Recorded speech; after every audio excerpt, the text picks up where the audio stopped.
Hello friends NIOS DElEd के लिए जो है अब क्या किया जा रहा है। सुप्रीम कोर्ट से जैसे ही फैसला आया कि एनआईओएस डीएलएड मान्य नहीं होगा, उसके बाद से जो है हर जगह पे अफरा तफरी मची हुई है।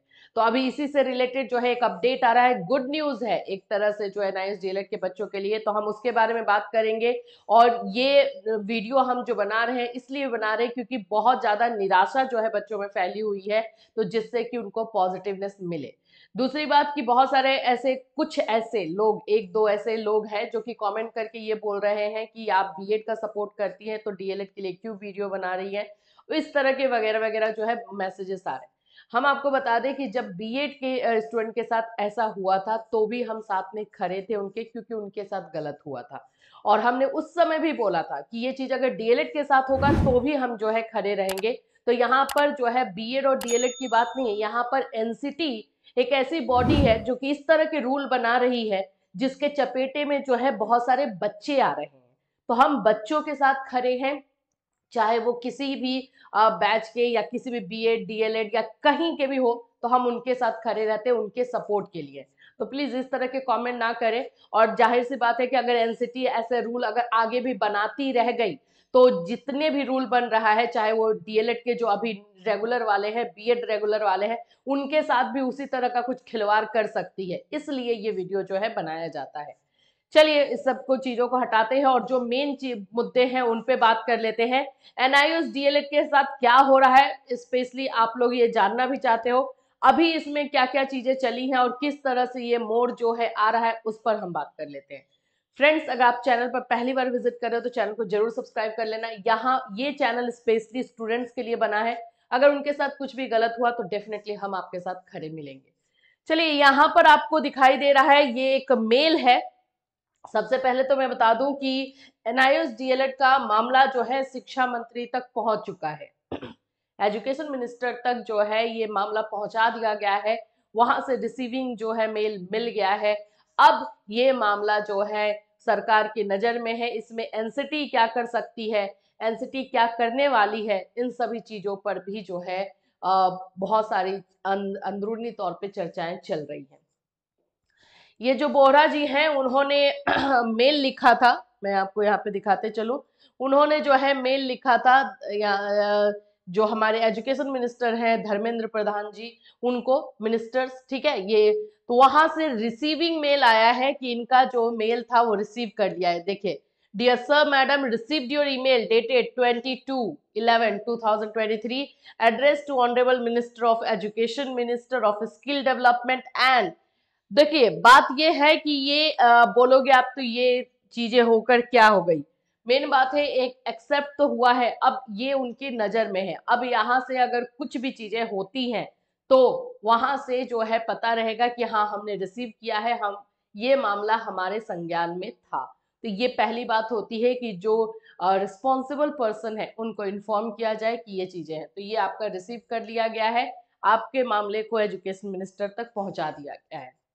अब इसमें क्या क्या चीजें होंगी अभी हम डिस्क्लोज बिल्कुल ही नहीं कर पाएंगे, क्योंकि अंदरूनी तौर पे जो है बहुत सारी बातें चल रही है। हाँ, ये जरूर बता देंगे एनसीटी से बातें हो रही हैं, एनसीटी इस पे क्या स्टेप लेगी। यही देखो, मुझे आप लोग बोलते हो ना कि बीएड और डीएलएड कोई मतलब नहीं है भाई। मेन है कि आप एजुकेशन के लिए नियम बना रहे हो, शिक्षा को जो है सही करने के लिए, और आप ही को नहीं पता चल रहा है कि वो नियम गलत बन रहा है। और ये चीजें जाकर के पता कहाँ से चल रही है, सुप्रीम कोर्ट से। और फिर उसके बाद से वो जो है नियम, क्योंकि वो रूल के अकॉर्डिंग नहीं है तो सुप्रीम कोर्ट उसको डेफिनेटली बंद कर दे रही है। अब उसके बाद किसको फर्क पड़ा, क्या एनसीटी को फर्क पड़ा, एनसीटी के पूरे बॉडी पे कोई असर हुआ? असर किस पे हुआ है? लाखों बच्चों पे, करोड़ों बच्चों पे। सेम चीज बीएड वाले के साथ हुआ था और यही डीएलएड वालों के साथ हो रहा है।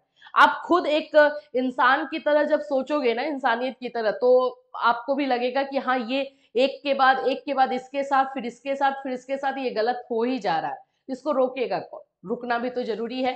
तो ये चीजें जो है अभी एनआईओएस डीएलएड में चल रही है। इससे रिलेटेड एक और इंफॉर्मेशन है, मैं आपको बता दूं। यहाँ पर आप लोग देख रहे हो बीपीएससी ने भी जो है अपना एकदम बोलते हैं ना कि अपनी बातों को क्लियर कर दिया है। बीपीएससी ने जो है ये क्लियर किया है पूरा स्टैंड कि जो सुप्रीम कोर्ट से फैसला आया हुआ है एनआईओएस डीएलएड को लेकर के उसको लागू किया जाएगा। एनआईओएस डीएलएड के उन्हीं कैंडिडेट्स का जो है डिग्री मान्य होगा जो कि इन सर्विस है और जिन्होंने सर्विस में होते हुए जो है ये डिग्री ये एनआईओएस डीएलएड किया है। यहाँ पे देख लो, आयोग ने प्रेस विज्ञप्ति जारी कर बताया कि सर्वोच्च न्यायालय के आदेश के आलोक में डीएलएड की डिग्री मान्य है। अप्रशिक्षित प्रारंभिक शिक्षक जो 10 अक्टूबर 2017 के पहले से कार्यरत है उनकी 18 माह की डीएलएड डिग्री मान्य होगी। आयोग ने स्पष्ट किया है कि गलत दस्तावेज और जानकारी देकर परीक्षा में शामिल होने वाले अभ्यर्थियों पर परीक्षा अधिनियम के तहत कार्रवाई की जाएगी। वहीं परीक्षा अवधि के दौरान अभ्यर्थियों का फेस स्कैनर और पूर्व में अपलोड फोटो से मिलान कराया जाएगा। त्रुटि होने पर परीक्षा के दौरान उनसे पूछताछ संभावित है। तो इन्होंने भी एनआईओएस डीएलएड को लेकर के एक क्लैरिटी दे दी है कि इस बार एनआईओएस डीएलएड जो टीआरई 2.0 है उसमें जो नॉर्मल बच्चे हैं जिन्होंने एनआईओएस से डीएलएड किया है उनको मान्य नहीं होगा।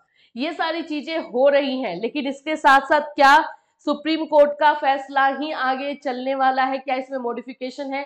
नहीं। अब आप सभी लोग इसको बीएड से कंपेयर कर रहे हैं कि जैसे बीएड को हटा दिया गया था वैसे इसको भी हटा दिया जाएगा। ये देखो, दोनों में स्कोप है। जो बारीकी से इन दोनों चीजों को जानते हैं उनको स्कोप दिखाई देगा, लेकिन उसमें मैं आपको काम करना पड़ेगा। बीएड वाले के लिए रास्ता पूरी तरीके से बंद कर दिया गया क्योंकि डीएलएड कैंडिडेट सफिशिएंट थे। अगर वहां पे डीएलएड कैंडिडेट नहीं रहते तो जाहिर सी बात है बीएड का रास्ता और अच्छे से खुल जाता। लेकिन यहाँ पर जो है एक स्कोप ये दिख रहा है कि सुप्रीम कोर्ट ने अपने फैसले में भी ये बोला है कि अगर एनसीटी इससे रिलेटेड कुछ संशोधन करती है अपने नियम में तो उसको स्टार्टिंग से फिर से देखा जाएगा और उस पर फिर फैसला दिया जाएगा। तो एनसीटी के हाथ में पूरी तरीके से मामला जो है एनसीटी के हाथ में दे दिया गया है। अब एनसीटी अपने नियम में संशोधन करेगी। वो जो भी उनका ये नियम दिया गया था, रिकॉग्निशन लेटर जो दिया गया था एनआईओएस डीएलएड को लेकर के, उसको लेकर के कुछ करेगी, उसको जो है गैजेट में शामिल करेगी। जो भी काम है एनसीटी के हाथ में। तो एनसीटी के ऊपर जो है प्रेशर बनाना, एनसीटी से रिक्वेस्ट करना, ये सारी चीजें ही एक स्कोप दिखाई दे रहा है जो आगे मामले को क्लियर कर सकता है। और ये सारे मामला भी अगर रिव्यू पिटिशन दाखिल होने से पहले अगर हो जाएगा तो ये और भी अच्छा रहेगा, क्योंकि सुप्रीम कोर्ट ओपन है इस मुद्दे पे बात करने के लिए और एक पोलाइट वे में ये डिसीजन जो है सुप्रीम कोर्ट की तरफ से दिया गया, एक सजेशन दे करके भी दिया गया है। इसीलिए इसमें स्कोप दिखाई दे रहा, बस इसमें काम करने की जरूरत है। और एनसीटी भाई क्या रोल निभाएगी उसी का जो है सारा खेल है। इससे रिलेटेड और कोई अपडेट आएगा डेफिनेटली आपको इसी चैनल के माध्यम से इन्फॉर्म किया जाएगा। Till then take care everyone.